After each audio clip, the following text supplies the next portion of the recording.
Good morning everyone. আর এই দেখো আমি এখন রেডি হওয়ার চেষ্টা করছি, নতুন কিছু হেয়ারস্টাইল করার চেষ্টা করলাম, বাট পারলাম না। দেন এই নর্মাল খোপা বেঁধে রেডি হয়ে চলে গেলাম কলেজ যাওয়ার উদ্দেশ্যে।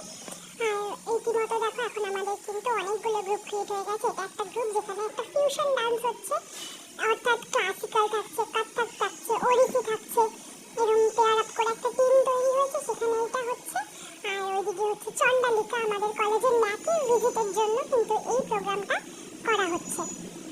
অর্থাৎ তাদেরকে আপ্যায়ন করার জন্য একটা ছোট্ট শাস্ত্রীয় অনুষ্ঠান বা শাস্ত্রীয় নৃত্যের অনুষ্ঠান এবং ছোট কিছু গান, এরকম একটা ছোট্ট প্রোগ্রাম 1-1.5 ঘন্টার জন্য হবে। আর সবাই কিন্তু প্রচন্ড জোর কদমে প্র্যাকটিস চালাচ্ছে। আর এখানে দেখো ম্যামেরা উপস্থিত রয়েছেন, আমাদের যারা দায়িত্বে রয়েছেন ম্যামেরা কলেজে। আর তাদের সাথে কাটানোর মুহূর্তগুলো কিন্তু ভীষণ স্পেশাল। কলেজে ম্যামের সাথে একসাথে স্টেজ শেয়ার করে ডান্স করা, তাদের সাথে একসাথে এক মঞ্চে বসে গল্প গুজব